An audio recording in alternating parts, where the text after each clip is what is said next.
Welcome to the semi-related podcast by Optum. My name is Jacob Eischen, and I'll be your host today. I'm joined by Phil Wilt. Phil, how are you doing today? Hey, I'm doing great. Doing well. Phil, do you want to give us a quick little intro about your role in the company you work for? Sure. Yeah, I'm the President Chief Operating Officer at American Central Transport. We're a drive-in carrier, full truckload based here in Kansas City, Missouri, servicing really kind of the Midwest, and we go east as well. So Awesome. And Phil, we met at ATAMC because of your role on the panel with Best Fleets to Drive For. Do you want to just kind of talk a little bit about that and your experience with the program? yeah, so we've been very lucky to receive Best Fleets to Drive For 6 years in a row.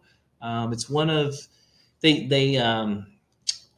you go through a process where you fill out a questionnaire and they interview you, and then they talk to your drivers, and all those things go together. And I think out of it, they choose 20 carriers in the U.S. and Canada that are considered the best fleets to drive for. Really, is about workplace environment and having environments really where where you really honor your employees. I think for us, it's just really important. We like it because it continues to make us better. Every year, we're trying to find new ways to up the game, especially in the market where you're trying to retain drivers. And just you want to have an environment, first of all, that people will stay, or if they haven't been there, they come over and they say, hey, I want to drive, for that carrier. I think for us, the ultimate compliment when a driver comes in through orientation and they've been here for a bit is, I wish I'd come here before. I really, and I think that's ultimately what we're looking for, is to try to have that type of experience that compensates the driver well, but also how they're treated is equally as important, kind of with that. So we've been part of that program for 6 in a row. We're in the process right now. We hope to have 7.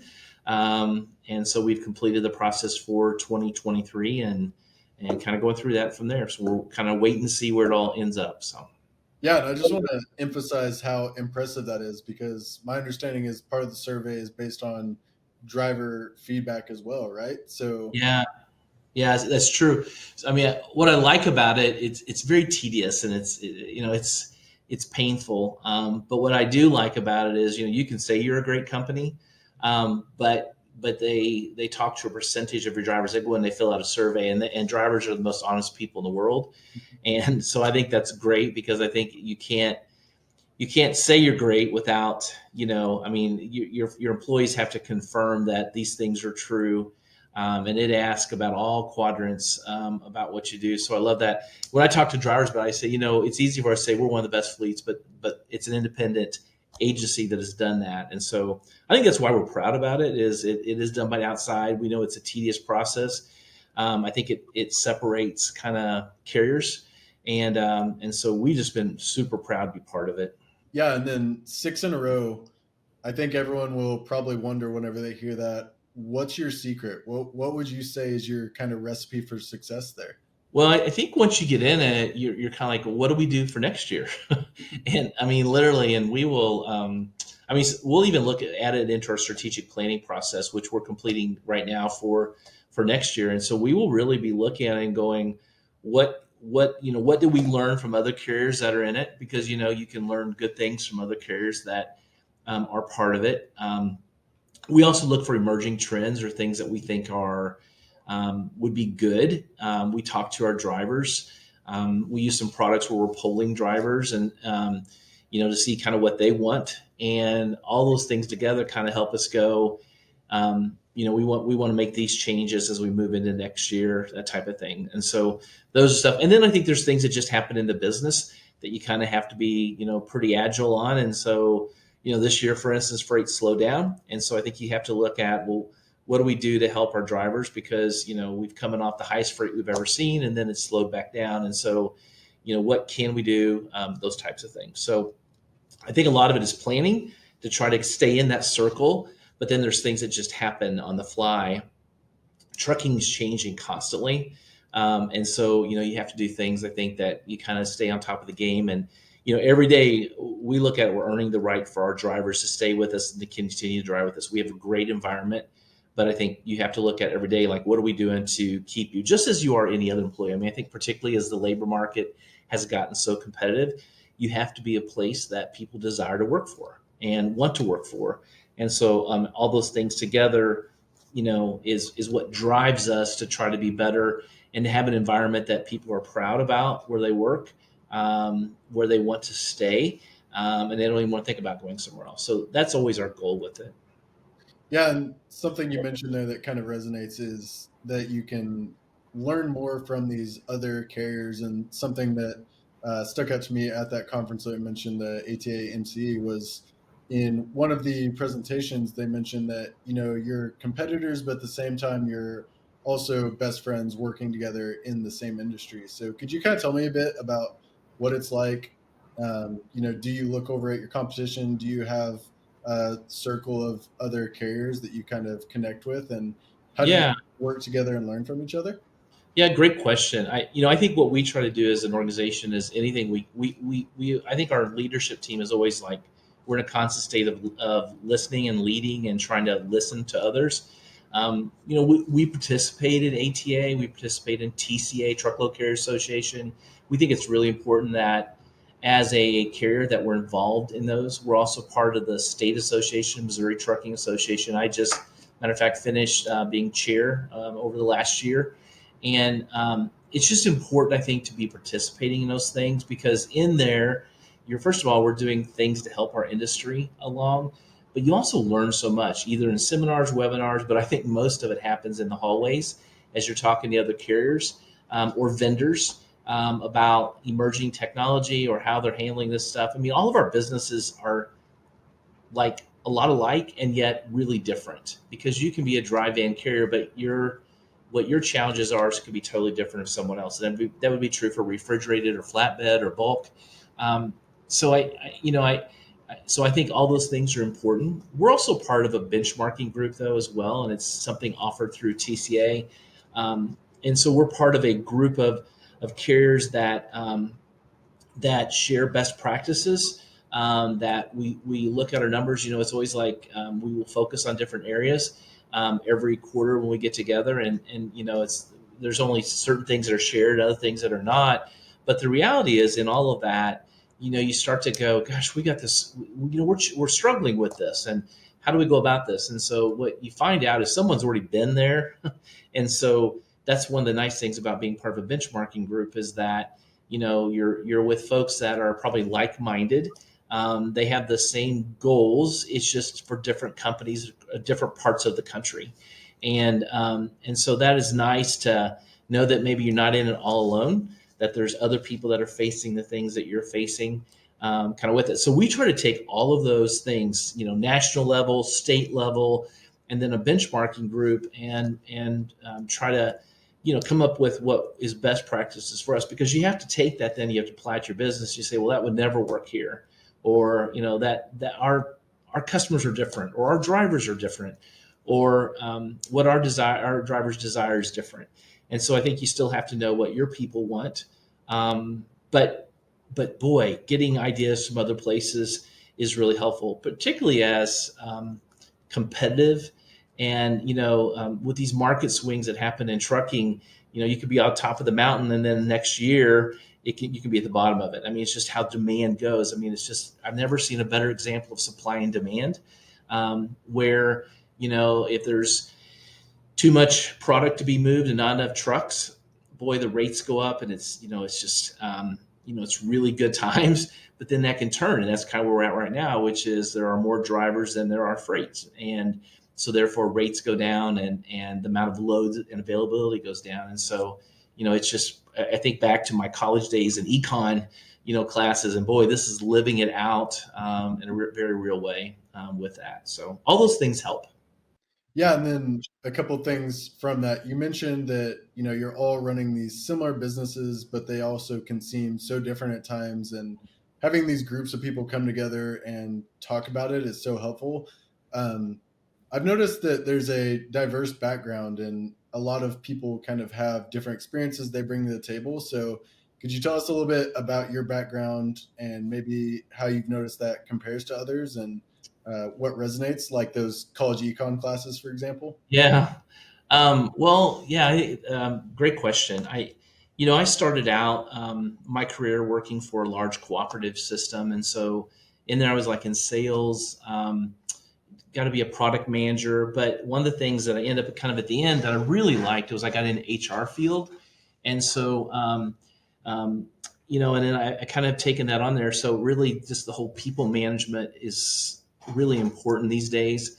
I think, especially in trucking, because we have a lot of assets, but it's people. I mean, this is a people business if I've ever seen one. And so, you do see such a diverse background in the trucking industry. But I think one of the things that, when I came into our organization, I was the VP of HR, and that was a natural fit. And I had worked in trucking as when I was a product manager for another company, and we made oils, lubricants, greases, and so I worked with our division, our trucking division, but this is way different. But the people side really isn't. And so, I've really have liked that. So I think one of the things that ACT has really appreciated is just my people background, because we've always valued the family has always the Kretzinger family has always valued people, and so I think coming in it was kind of a natural fit. So I'm not blood. I mean, I'm blood to the family, but I feel like family. That's kind of how we treat our people and how I've been treated since I've been here. And from there, I took over the leadership of our safety division. At some point down the road, it was operations, and so our VP of operations reports to me. I was named COO, and several years ago became president of the organization. And I just think because we have such a high value of people, it really has worked well. I have a lot of business background as well, but I love the fact that I can pull all those things together in a very dynamic industry that's very people intensive. And I swear, some days I think I've seen it all, and then I'm surprised.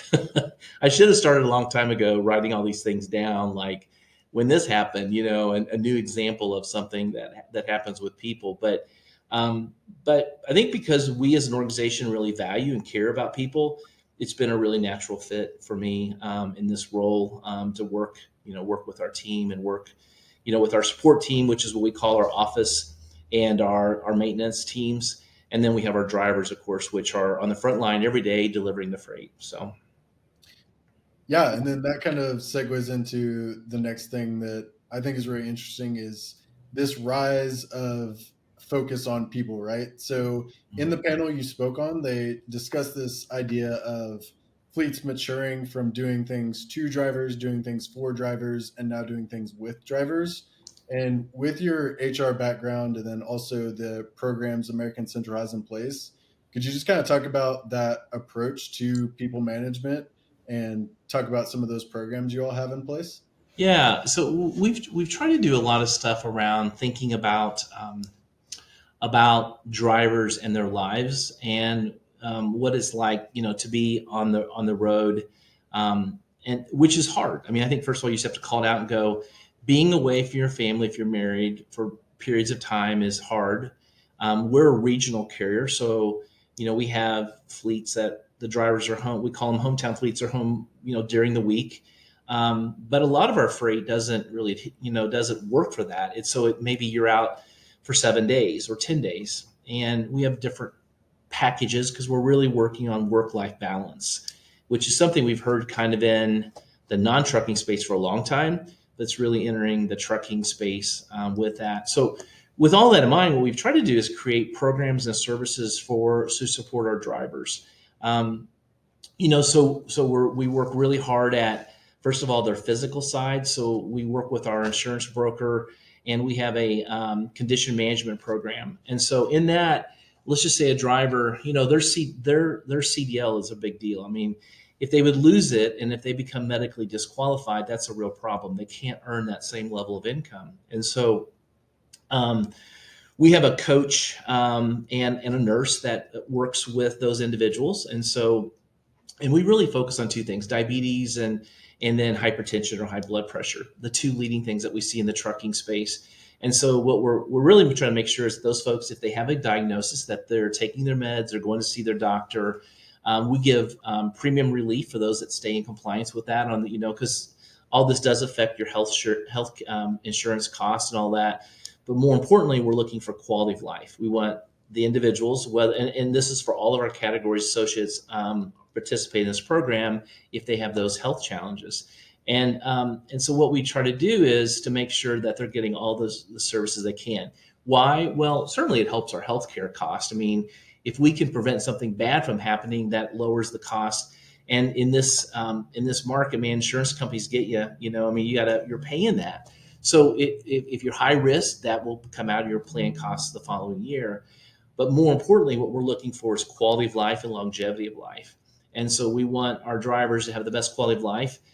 It's a tough lifestyle already, so not always not that healthy. But we want to make sure that they're doing all the things to stay healthy and so if you retire, you can retire. The worst thing is when you hear stories of drivers dying on the road, having a medical emergency, that type of stuff. And these are things that maybe could have been caught earlier if they had been regularly seeing their doctor, taking their meds, those types of things. So that was a program we kind of came up with several years ago that started to get at, healthcare and the physical side of that. Since then we've added other programs. We're using a company now called FedLogic, and they really look at when someone gets to Medicare, and we have drivers that are at that age, and so it's can you save money going through there, and so we have drivers, wives that become widowed, maybe they have control or custody of their grandchildren. That seems to be happening a lot more these days. And so they're really good at looking at money that's available through the federal government and then helping drivers, or spouses or the grandparents in this case, figure out what are things that are out there to help them to be able to share the burden and help raise their grandkids because they found themselves in a situation that they weren't planning on. Or a driver's wife, we were working one earlier in the year where her husband passed away unexpectedly. We were able to use this program to help her out with, Medicare benefits and all those types of things, just to take a really hard situation, but figure out how do we help you moving forward with that. Several years ago, we added a corporate chaplain program in as well. And these are kind of getting into those soft skill side things. So these are the things that are not we don't see a return on it. We're not really looking for a financial return on it, but what we're trying to do is support our employees. And so we have a shared, chaplain that is here every week. He comes to all of our cookouts. He's at all of our orientations, and he's available 24 hours a day. So, his phone number is out there, and if someone's in crisis or just needs to talk to someone or something bad has happened to them on the road, I think there's nothing worse to be on the road and getting a call and finding out someone in your family's died. And you're pretty distraught. And so obviously you need to be able to talk to someone through that. And what's great about Rocky is he will pray with them. He will just listen to them. It's whatever they want. And I've had more drivers tell me how helpful it was just to be in the moment with him and to have someone that was a really good listener that really cared. Got to remember now he knows most of us, and is out there and available. And so we offered that several years ago and have felt really good about that.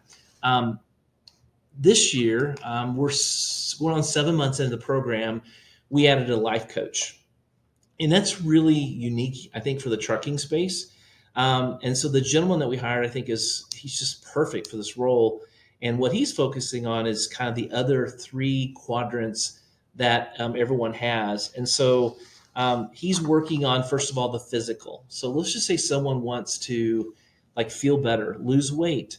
They're not sure how to go about those types of things. How do I exercise on the road? Those types of things. So Dre is kind of working on the physical, the financial. So the other thing that we see is we know that drivers can make some really good money, but sometimes don't have anything to show for it. And we have programs, we have 401ks with good matching and all those types of things, but it's still about having the discipline of paying down debt, paying off your bills, putting money aside. I think all of us think, oh, I'll do that later. And so what we're trying to work on is helping those that want to be helped, to help out with kind of the financial side. We've added a class that we're now doing through Zoom for all of our associates that want to participate. It's monthly. And it's really around financial independence. So we're trying to put together tools to help people think about saving. What does that look like? How do I pay down debt? How do I get, how do I get on top of my where I'm at financially? And then we do individual counseling coaching with that as well. So it's kind of a class side, and then do the other part of it. And then the final part of that, Jacob, is really around mental. And we have seen just it is amazing the amount of folks that need help or guidance or direction with that side of it as well. And so he's having conversations just to help people think through like how to stay in the game. To recommend services or if they need that, because we are a coach, we're not a counselor, we're not a doctor, we're not nurses. But what we do is we care. And so what we're trying to do is listen and then decide, is this something we can, continue internally, or do we get them to the right resources that can help them out? And sometimes we just need to go to a full-on counselor. Maybe we need to talk to a psychiatrist. All of that is cool. And the reality is, I think the worst part is not admitting you need the help. And so, we've really seen it. Matter of fact, if you look at in the HR world, if you look at the stats out there, I mean, what happened during COVID, and to where we're at today is pretty staggering in the amount of where people are dealing with anxiety and depression. I mean, it's really off the charts. We see it in kids, we see it in adults, we see it in elderly, and so so obviously if that's happening to everyone in the U.S., it's happening inside of our companies as well, and so our people are hurting, and so mental is another part of that, of what he focuses on. So and we think those things are really important, to be a resource, to be the go-to. What's great about it is this role fits in our HR department, and so we can leverage all the other services and programs that we have, and he's attuned to all of that. And so it's a little bit like how do we do that? And sometimes you just talking, we do have a student program. So sometimes you just talking to him about how to adjust to lifestyle on the road and what that looks like when you come home. What do you do on the road that's healthy lifestyle, from cooking to exercise, all those types of things. And then, you have those professional drivers that are what I call road warriors, that have been out there living this lifestyle for a long period of time. That doesn't mean that they don't need someone to talk to. And I was talking. We do monthly calls with our drivers. We do live calls once a month in the evenings with our drivers, and we're now adding him to that. I was amazed in our chat box as I always open the calls, and then we have folks throughout our organization that we're always on the program, and then we open it for questions. But I always love the chat because I can kind of get a pulse of what's going on and how people are feeling, and they will sometimes just put questions in there that we're constantly adding, doing it live with them. And I guess the thing that I feel really good about what we've done as an organization is how many positive comments I hear from our drivers to say that was the best thing y'all ever did, or it is so helpful, or I'm so glad I want more of that. And he has just an incredible energy and vibe about him. So I think you just automatically feel better about there's people like that, and he's definitely that way. But more importantly, he's a really good listener. And so when to kind of go back to where we started with this, I think of all the things we've added, this is probably one of the more creative, that is very unique in the trucking space. But I think it's very important because I think, everyone needs help. We don't know how to ask. Drivers particularly are prideful. There's a lot of pride in what they do. They should be, but it's sometimes hard for, a guy to ask for help. And so what we're trying to do is make that available, make him available and be out there so that we can help those individuals to meet them where they're at. It's probably one of the more unique things that we've done in this past year. Yeah, and I think of all those programs you just named off, which is an impressive list. I mean, that's a lot you're doing for your drivers there. Uh, a common thread that I kind of noticed running through all of those is how much of a two-way street there is. A lot of that is conversations with people. You're putting systems in place where you can get driver feedback and then act on it and give them actual advice. And you're really building this community with your drivers. So, could you kind of talk about that importance of having a two-way street and not just getting the feedback, but also talking to the drivers and having those open conversations like in your uh, meetings that you host? Yeah, so it's really easy, I think, to look at your stuff and say, "Hey, we got it figured out. Here's what you need to do." But that doesn't really work. I don't think with anyone. I think we all like if we don't hear and listen to people, we're not valuing them. So I think you kind of have to start with that basics of that. And so we do have a number of ways that we try to listen to our drivers. We use a product that allows us. It's Workhound that allows us. We've been on it for a number of years, where drivers can anonymously tell, like they literally give us a score every week about how we're doing.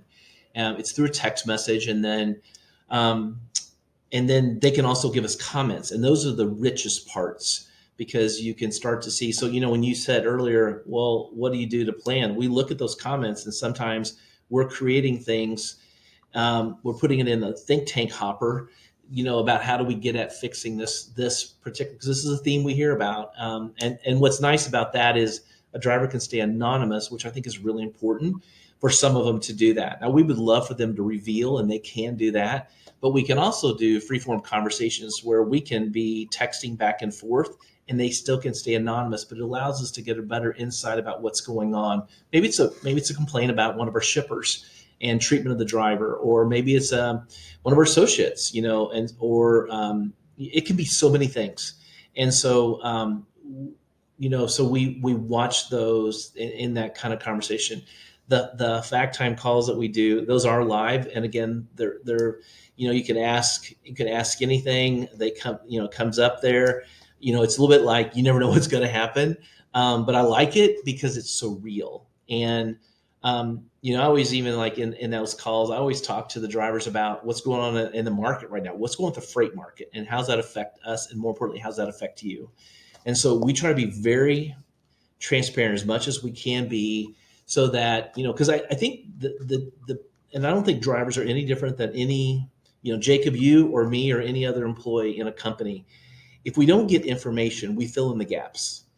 And particularly for a driver, I think that can be challenging because, I call it the green-eyed, one-eyed monster, grows like 16 eyes. So if I'm isolated by myself for a lot of miles driving down the road, and when a conversation happens and I don't get to unpack that or talk about that, ooh, it can get really bad. Or if I talk to another individual and they say something, and then, it can just become a huge deal that it's really not a huge deal. And so we have to be able to have two-way communication that, is respectful, that honors the individuals, but more importantly, the issue can be laid on the table. We always say around here, attack the issue, not the person. And so let's get this fixed. Let's talk about it. We're not perfect, although we always own our mistakes and we fix things and make things right. We also expect that of our drivers too, though. And so I think, one of our core values is family. Accountability is another. And so it's one of those things where, you don't get to choose your blood family, but you do get to choose your work family. And we will die on the hill for that. Meaning, it's one of those things where, we have to be accountable to each other. We have to talk about the things that are, we're frustrated about. And we have to do that in a way that we're not yelling or screaming. I mean, we don't do that here. And we just have conversations. And I'm not going to say they're always easy, because let's be real. If we're talking about something that you don't think is right and someone else thinks is right, but what's good is we want to get it on the table and talk about it and lay it out. And I think, when you can understand both sides of where things are coming from, boy, those things kind of dissolve and go away, or at least they get much, much better. So we really have a whole spirit of how we talk to things, is where we are listening to our drivers, our office associates, our maintenance team. And then we try to, be honest and give the feedback. Hey, we heard you. This is what we're doing. We can't do anything about this. Here's why. Kind of that feedback. And we also poll our office and our maintenance staff as well. It's a different system we use, but we're talking to them too about, we give them one question a week about, and they score it, and they also give us like feedback, and then those go to our managers and all that. So we try to evaluate as well about how we're doing with these things, and we can think something's really great, but someone else may not. And so we try to be as real about that as we can be. Yeah, and similar to your green-eyed monster example, I've heard it compared to a valve, right? As it builds up pressure, sometimes you need to let off the steam, and I think that's what's so great about your system is instead of, just having your dispatcher to talk to, you have multiple resources you can go and communicate with and voice these different issues. And like you said, attack that issue, not the person. So I would, from the outside, attribute some of your success to that, because that sounds like it's working really well. Could you kind of talk to what you think the driver experience has been like having those resources? Yeah, so I think what happens is it's empowering. Um, if they know they can call me on the phone or come into my office or any of my staff, and we're going to listen, I think that's very empowering. And I think even if we have to part ways with someone, sometimes there's um, maybe someone's done something, multiple things, they're unsafe or whatever, and sometimes it's just not a fit. And I'm amazed at how many people say, you know what, I messed up, or I appreciate how y'all treated me through here. I'm gonna, or even later, I ran into a guy the other day at a local convenience store. He's local here in Kansas City, and I didn't know, but he's now running a cement truck. And he said, "Hey, I just got to tell you, I love working there." And but he needs something where he could be home nightly. Dynamics in his family changed, and I get it. And but I think that's good when we hear feedback like that, because it tells us that our system's working, that we are valuing our people. I think all of us as human beings just want to be heard and known and, valued. And I don't know any other way to do it other than being genuine about it, about having conversations, about getting your people to do the same thing. They're driver managers. We call them driver support managers. Have a lot of those types of conversations, but there's a whole group of other folks here that also are supporting that, in that. And so, you know, um, I think the best thing that can happen is if we're all on the same page, we're a much better organization. I think we're gonna, like I said earlier, we're trying to earn the right to retain our talent, and I think we're gonna have a much better chance of doing that by doing all those things. Yeah, and then I'd like to kind of look backwards for a second. And you have these recurring meetings where you have these open conversations, you talk about the economy. So, what have those conversations been like with drivers over the last 2, 3 years? As we saw the uptick in freight through COVID and now the current state of the market. Yeah, that's a really great question. We started them in COVID, early COVID, where we as a world and we as a company particularly didn't know. You're doing your best you can to deal with this, and you don't know how it's going to affect your people. And so, as everyone did, most of our office was working remote. Our drivers were on the front line.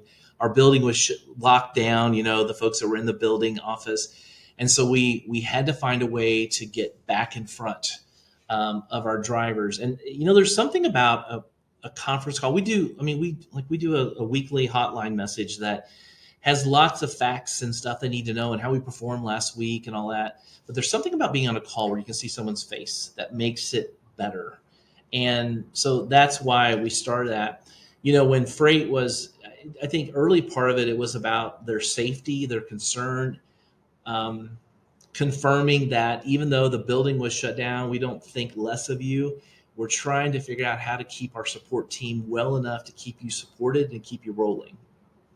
During that time too, we were providing so much stuff, masks, disinfectant. We were spraying out trucks. We were disinfecting all of. I mean, we thought it was on the surface, and all these types of things. And we put together food packets, and I mean, just all kinds of things. But those calls have really progressed from the standpoint of that. And then freight got to be amazing. Like never in all my years have I seen the levels of freight that we had. And so I guess during that time you feel brilliant.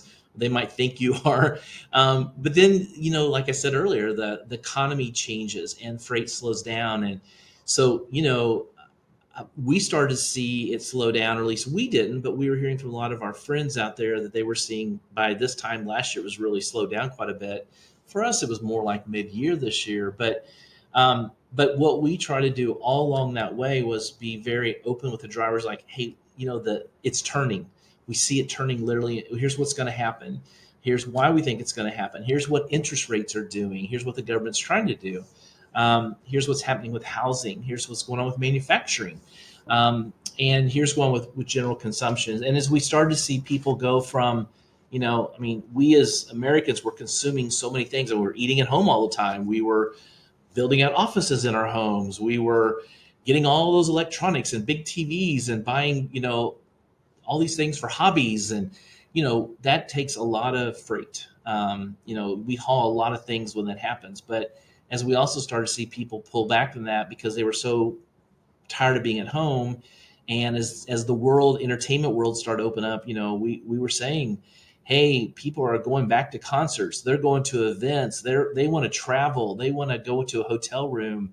And that's going to affect our freight. And so we try to all along there kind of help people understand the changing environment.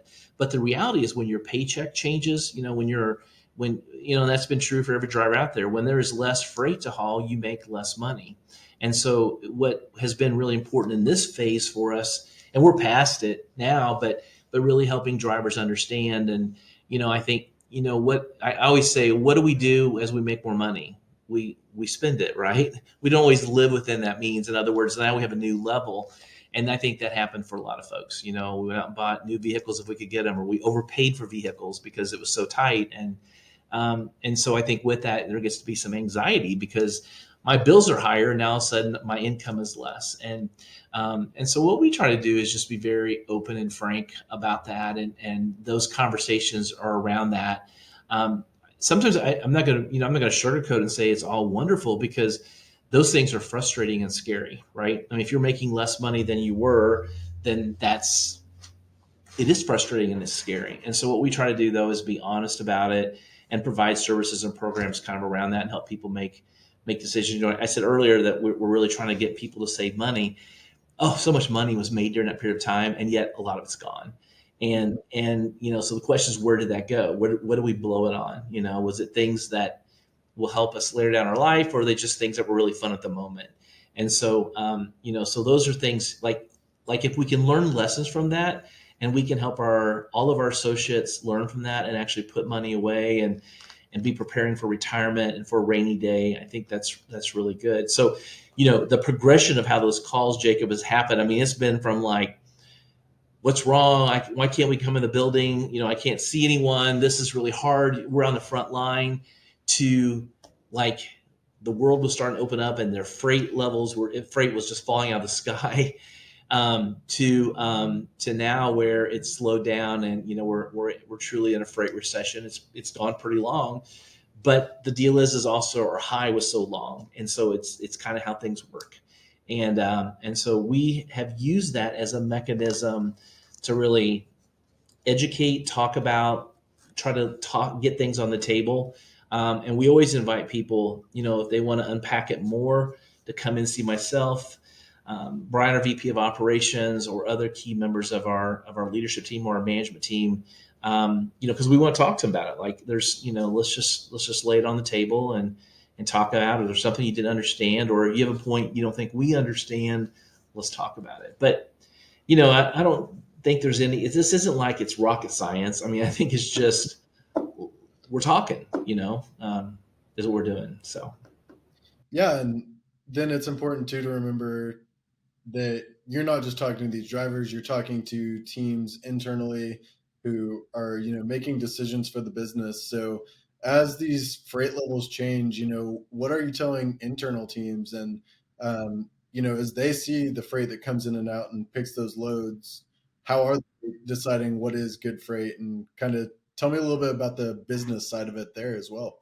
You bet. It's funny. We take a lot of the same script, but we change it based off the audience, based off of what their job is. So we have done the same thing with them. I mean, really through that whole thing I talked about of kind of beginning COVID to, because the same thing is we had workforce distributed all over Kansas City. And so we had to kind of keep people in unison and on the same page. As freight got really heavy, it was about making decisions about what freight do we haul. First, priorities, prioritization, stuff like that. And then as things have slowed down, it's really the same thing. It's like educating, like, hey, this is what's going on in our industry. This isn't necessarily an ACT problem. This is what our industry's seeing. And we use a lot of statistics, particularly with our office folks, to kind of talk about, and and our industry has some amazing resources for that type of stuff, even including our, ATA is amazing at what Bob Costello does and provides. But there's many others out there, and so we watch a lot of economists. And so, but what we do is we share that information. We share it in our senior management meetings. We have weekly meetings, and so what we hope is if they know, they can help their individual employees, their teams know, and work through that. And then we do um, um, monthly or every other month, depending on kind of what's going on, full associate meetings as well. And so those are as well where we're just talking through that. But it's probably unpacked a little bit differently. Like, hey, here's what's coming with new customers. Here's what this means. Here's what it looks like for the drivers. We'll start to see a shift here in these markets, that type of stuff. And so we try to take that intel and really, help each of them, be prepared. Because if I'm talking to customers, I need to kind of know how to explain that. If I'm talking to driver, I need to know how to explain that. And then we look at our heat maps as well, and that shows us where we have freight today, where we're, and we have lots of things, as every carrier does. It shows us, hey, here's where we have deficits, where we need loads today, tomorrow, 3 days out, that type of stuff. And so, you're always looking at today. You have to worry about today, but you have to look at, you're also working on out as well. And so all those things kind of come together with it. And so, I don't think it's any different, no matter what level or what quadrant you work in. We try to help everyone understand the story, because if we don't, people are going to make up stuff and fill in the gaps. I'm certain of that. And then I want to come back to something else we kind of touched on there was driver pay. That's always a hot topic. Compensation consistently ranks as one of those largest issues for drivers, but it's not just about the pay rate, right? You better than anyone likely understand this. And whenever we'd spoken before recording, you'd kind of mentioned some detention time pay and some different things like that. So could you kind of give us some insight and your thoughts on compensation and taking a wider approach to that than just the pay per mile, for example? Yeah. So yeah, a couple things with that. We are a traditional by the mile pay carrier. Majority of us are, but what we do is we try to compensate a driver for anything they do for us. So we used to be okay at that, but I think we've gotten much better at that. Probably 3 years ago. So literally, if there's anything, if you're exuding any energy for us, I mean, even looking on a lot for, is there a trailer out there? And we have trailer tracking now, and so that we don't really do that so much. But at one point we did. And so what we do is we make sure we're compensating that driver for anything that they do. So it goes way beyond the mileage pay, and then there's bonuses based off mileage monthly and stuff like that. But so we really have, we have things that are called nuisance pay. In other words, we know it's a nuisance to you. We just call it out, but we need your help. Like, we got to get this trailer to this shop. We realize you weren't the one that did the damage. We realize it probably happened by, the shipper, or their hostler or whatever, but we still got to get it fixed. We got to get the truck, we get the trailer moving. And so, we just call things out and say, hey, this goes into, that type of pay, and then we'll pay these things out. What we did most recently, and we're kind of coming to the end of it, just because freight is it's moderating and looking, at least here, much more steady. But what we did was we have detention, everyone does.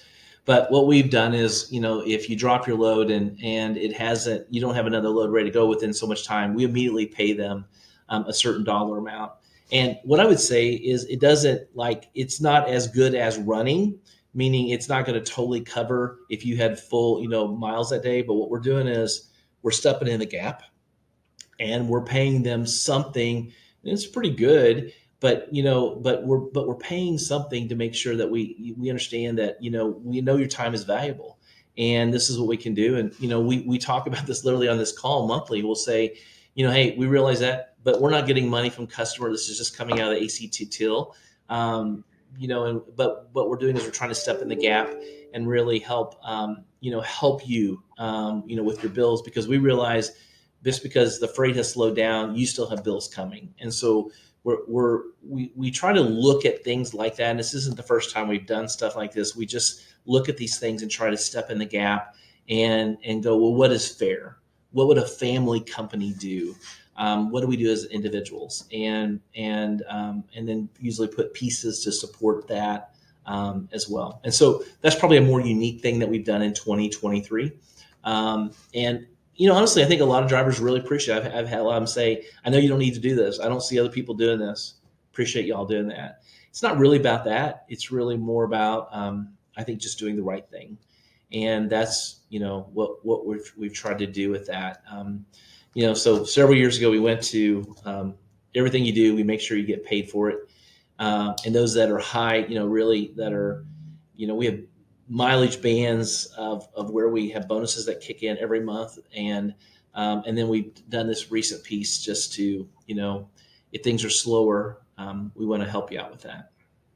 Yeah, and then how do you balance that relationship between drivers and their driver managers? I know we kind of talked about having those systems to take those other things off of their plate. What is that relationship between those two like, and kind of how do you keep them working together whenever there's these incentives for the driver, or I guess kind of safety nets, if you will? Yeah, well, we try to keep that relationship good. I mean, they're kind of like they both need each other, and so we do ask for feedback on our driver support managers, so that if how are you doing with your relationship. We also though recognize up front that not every person, like I may really like this person, but another person may struggle with them. And so what we tell all of our drivers up front is, if you and your manager just don't jive, that is no problem. You talk to our VP of operations or our ops manager, and we will switch you to another board. That is, we have no problem with that, and it's no hard feelings. And it's like, it's just sometimes people just don't get along, or they just don't jive. Where someone else, it's said differently, or they communicate a little bit differently, because they are all individuals, and we like that. And so with that is and we even ask our recruiters to tell us up front, hey, who do you think would this person would their board would work the best? And then when our trainers go through, they kind of confirm that. And so then we have expectations conversations up front that before they leave, all those things, we're hoping to set it up for success. But the reality is sometimes we need to make a switch. And so if a driver says something to me about a driver manager, first thing I'll say to him is, do you want to switch? I can do that, and no consequences. Yes, you can do that, and no consequences, because I think some places, our industry, that can be a problem. Why would we do that? I mean, we want you to retain you, and we want, we want this to be able to flow and all that. So we do that. Drivers can also, though, put in anonymous stuff through the Workhound product.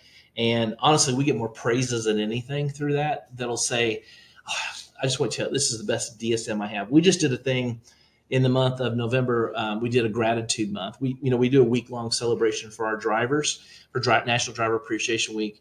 But we did something different this year, and that was to make sure that our office and our maintenance team was getting support. And so we asked our drivers, as one of the things, we did many things, but one of the things we said to them is, if you want us to give like praise, or you want us to acknowledge someone's doing a really good job, let us know who it is. Here's how to do it and what they're doing really well. And then we've given those all to those people.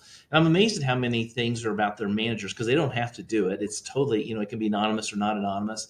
But I'm amazed at how many positive comments that we hear, kind of with that. And I think it's about personalities and working through that. But we try to give avenues, to do that. And of course, they can always just have a face-to-face conversation about, hey, this isn't working, that kind of stuff. And I will unsolicited, at our cookouts and other stuff, say, how are you and your driver manager doing? Because that's the most important. I learned a long, long time ago that the person that represents the organization, who they think of as the company, is their boss, their manager. And so if that is not a good relationship, there's a strong likelihood we're going to lose you. And it's not worth that. I mean, it's not worth that at all. And so let's just figure out and talk about that, and realize right up front that there's, personalities. We also help our teams. We do things like working through how to de-escalate situations, how to work through difficult conversations, because it's not all, unicorns and rainbows, right? I mean, sometimes it's we're working hard and we're all working toward the same thing. And so, we have to be able to have a conversation, but not, it's not that person. And so, we think it's really important that we set those things up for success. Is it perfect? No, of course not. We're people, we're flawed and broken and sometimes emotional, and something's going on at home, and all those things come out, right? Or we're frustrated or worried about a family member, and that doesn't always bring out the best version of us. And so we've got to be able to get through and have that conversation to get to the issue, and go from there. So those are the types of things that we do that kind of help get that set up correctly. At least we hope it does. So. Perfect. And yeah, I love that. Being a realist, right? You need to recognize that there's these flaws and we can get through them together, right? And then as we're kind of wrapping up here, I wanted to ask you one more question. I know you mentioned you're kind of working strategic planning, looking forward for next year. So from your vantage point, what are your thoughts on the next year in freight, and kind of what are you doing now to begin preparing for the next cycle? Yeah. Well, so people always ask me, and I said, I feel like my crystal ball is broken, or at least hazy. Um, a lot of the economists that were saying that by fourth quarter we'd be out of this, that freight would balance. But I don't think this really happened. I mean, I think we've definitely seen a number of carriers go out of business, which is unfortunate. But we're also overbuilt for the amount of freight that is out there. So we see some interesting things, I think, happening. Things are, the economy is definitely slowing down. When you look at consumption levels slowing down, looks like interest rates are not going to raise them anymore, and we may see some reductions next year. That would be positive. We see manufacturing holding its own. We see housing. There's a lot of housing starts, but a lot of people aren't buying homes right now, at least not entry levels, because of how high the interest rates are, and because they probably don't, or if they have a home and they want to upgrade, it's hard to jump from a 3.5% interest rate to a 7-ish, on top of buying a more expensive house. And so it's been interesting to watch all of that. What we think is going to happen is probably three things. It's personal property time of the year. So most people, no matter where you're at, you're paying your personal property tax. That's a lot of money that goes out. Next thing is license. And so those are coming up. That'll be coming up first year, where you have to license all of your trucks and your tractors.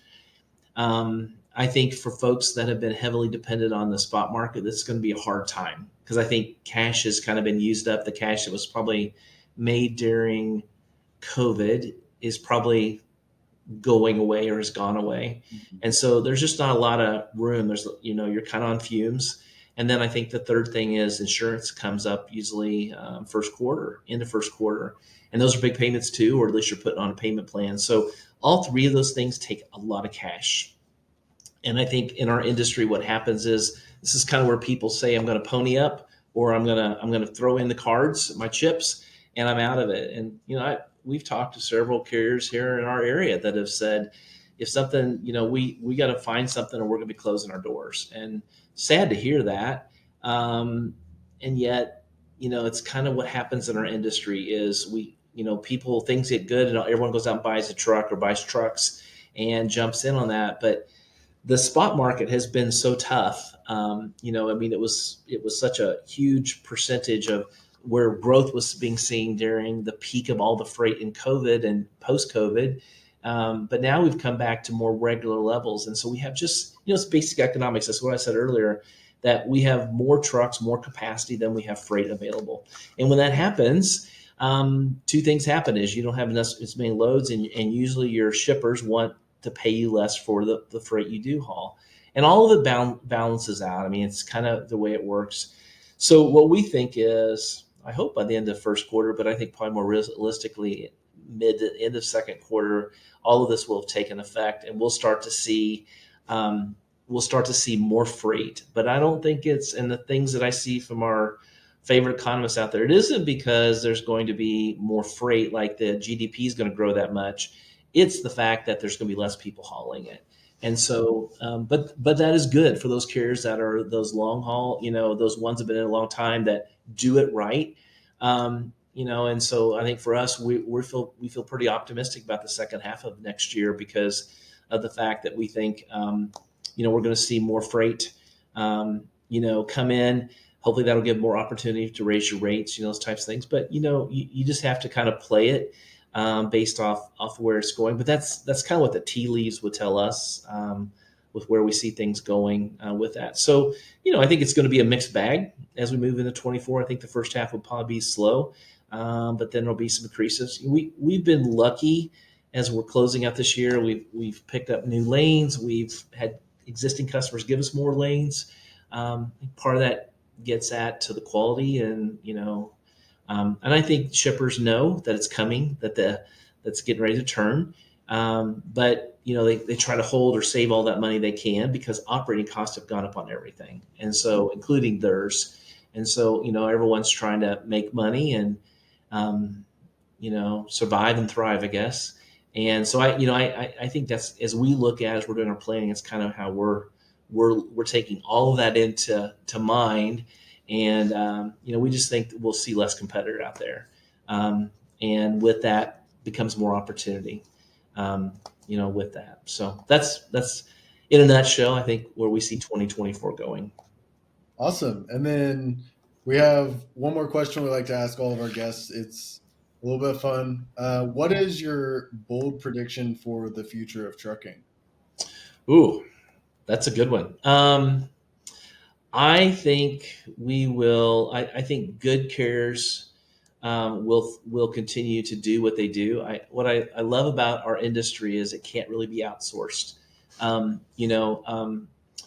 And I love that we see more nearshoring, more stuff, manufacturing coming back to the U.S. I think that will help our industry thrive, because we are the backbone of this country, and so everything we consume is brought to you by a truck in some shape or form. Either final mile, or for sure a lot of it, getting it to you, getting it to the market that you live in. And so from homes to all of our consumables to food is brought to you there. So what I think is going to happen is that we will see, I think we will see the good carriers, I think they will get stronger and better. I think we'll continue to see some consolidation. There's a lot of family-owned companies out there that probably want to get out of it, or it's getting harder, or maybe their kids don't want to get it. So I think we'll continue to see some of that.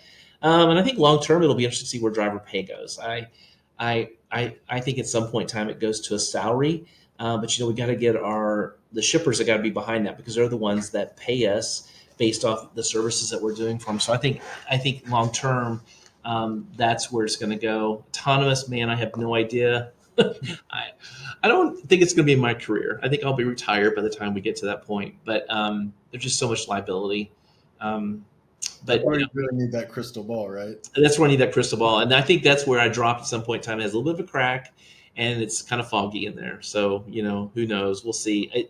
It's been amazing in my time how much the industry's changed, and but I love it. I mean, how could you not love trucking? I think it's either in your blood or it's not, and we get to work with great people every day, and they're the backbone of the country. So that's what makes it fun. What more could you ask for, right? Yeah, exactly. That's the American dream. Makes it fun, and every day is different. So that's a guarantee. Well, Phil, thank you very much for your time and your insights. I mean, there's a wealth of knowledge here for anyone listening, and I'm sure they're gonna get some great insights and actionable takeaways. So thank you again for the time. And the time of recording, we're a week out from Christmas, so happy holidays and happy New Year too. Yeah, same to you. Thank you so much. Merry Christmas. All right. Well, thank you, Phil, and hope to have you back on next year, and maybe we can follow up and see where some of those predictions have landed. So sounds good. All right. Thank you.